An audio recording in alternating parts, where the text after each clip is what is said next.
Hello, I am going to explain what a neuron is with a whiteboard. Now the question comes up, what actually is a neuron?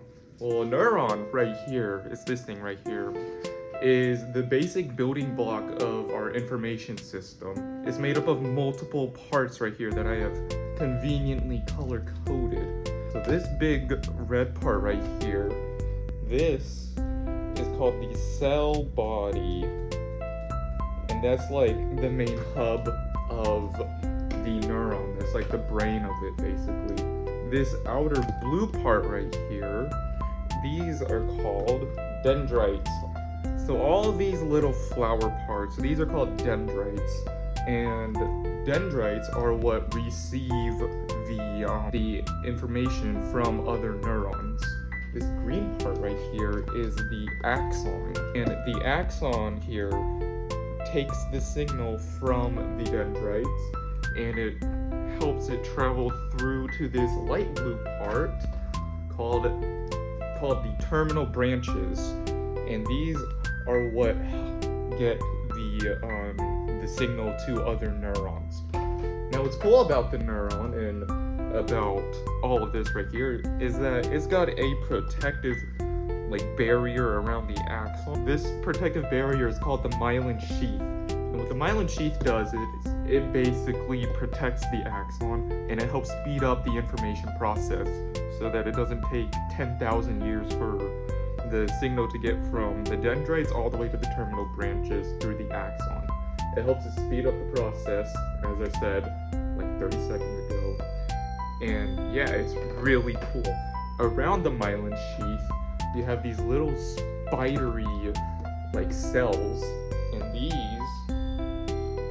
are all around this like so.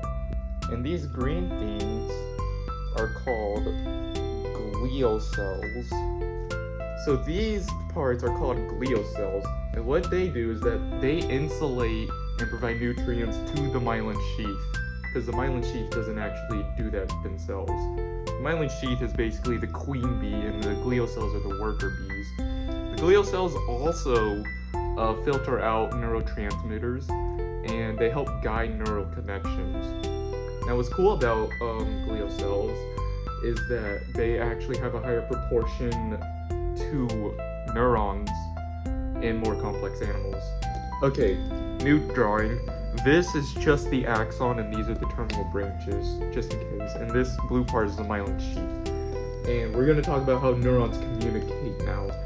Neurons communicate by firing an impulse through this axon to the terminal branches, also known as getting fired up. This process is called the action potential of whenever the signal gets sent through the axon to the terminal branches so that it can get sent to other neurons. But the question is, how does the body create electrical impulses? I am not shooting electric through my hands right now. So how do I make electrical impulses through this freaking axon? So new drawing. This is still the axon, the terminal branches, and the myelin sheath. And the question is, how do neurons create electricity? Well, neurons create electricity through chemical reactions. So the outside fluids of the neuron are all positively charged. So all of these are, the entire fluid outside of the axon's membrane is positively charged, also known as extracellular fluid, because it's positively charged, while the inside of the axon's membrane is all negatively charged, also known as intracellular fluid, because it's negatively charged. So these ions pass through little holes on the axons called the axon's gates, and they're just sprinkled around the axons right here. So the axon's gate is actually really selective about which ions it lets pass through the gates, and this positive-negative state that the axon is just sitting in is called the resting potential. Fun fact, depending on the type of fiber that the axon is, these signals can travel either between 2 miles or 200 miles, so the speed of a NASCAR driver. And what's also cool is that the bigger the animal, the longer it'll take for the signal to like be sent to the brain. So like an elephant would take 100 times longer to react to its tail getting pulled than a shrew reacting to its tail getting pulled. But even then, we measure these in milliseconds because it just travels so fast. So if I like, you probably flinched, and that's how fast these things work. New drawing. This is the external fluid of the axon. This is the axon itself, myelin sheath. Light blue is the internal fluid. These are the axon's gates, the terminal branches. You get the gist. When a neuron fires, the first section actually opens up its gates to allow these positively charged ions to flow through. And these positively charged ions are attracted to the negatively charged ions inside of the axon. This process allows the rest of the gates to open up so that more ions get attracted and flow into the axon. All of these will, well, not all of them, but most of them will flow into the gates and just get attracted to more negative ions. This temporary influx of ions, of positively charged ions flowing into the axon is called the neural impulse. It's called the neural impulse, also known as the action potential. That's right, we're going back to earlier parts in the video. The loss of outside and inside change of the ions is called depolarization. The cool thing about this is that most neural signals are actually excitable, which means go. It's like the green light. While some of them are inhibitable, which means stop. And if there are more excitable neural signals than inhibitable signals, that means that the neural signal goes through the axon to the terminal branches, and you get a neurotransmission. And this is an all or nothing process. So if it goes through indefinitely. And if it doesn't, then nothing happens. It's as simple as that. Alright, so this is the neuron, the axon, the myelin sheath, and the terminal branches. And we are going to talk about specifically this part right here of the terminal branch. I'll get right back to you. Alright, we got the vertical board style right here.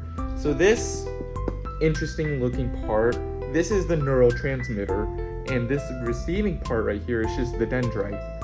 And all these little red dots, those are the signals that get transferred through the axon down to here. And this little gap right here is called the synapse gap. Now you're probably wondering what a synapse is. A synapse is whenever these two neurons meet. That's what it's called whenever they meet. It's called synapse. And this synapse gap is actually 1/1,000,000th of an inch wide.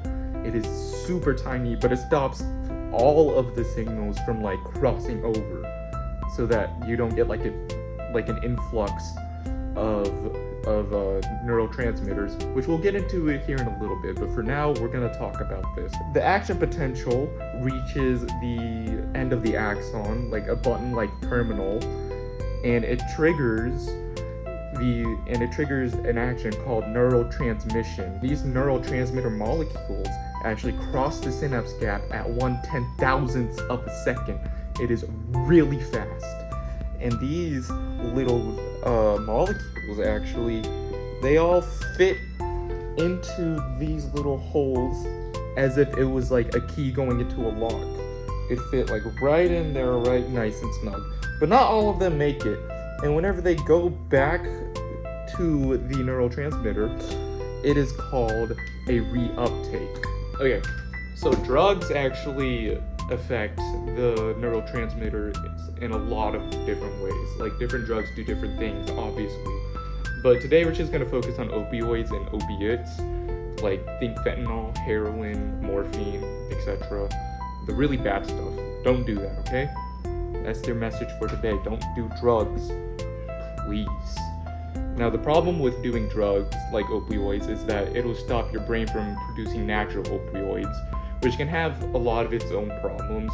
But today we're gonna focus on like what it does for the neurotransmission. If your neurotransmitter does this thing for too long, it could produce this thing called excitotoxicity, which can have a variety of problems like cell damage and brain damage because your cells are getting damaged. And it can also cause nerve damage.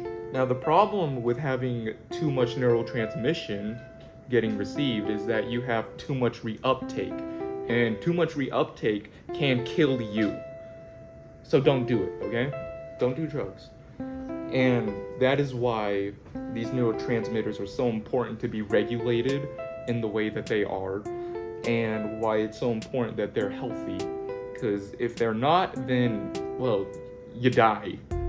So that's why neurons, axons, the myelin sheath, dendrites, all that fancy stuff I talked about is so important to us, and why you should know more about it. So this process is called, hold on, cut.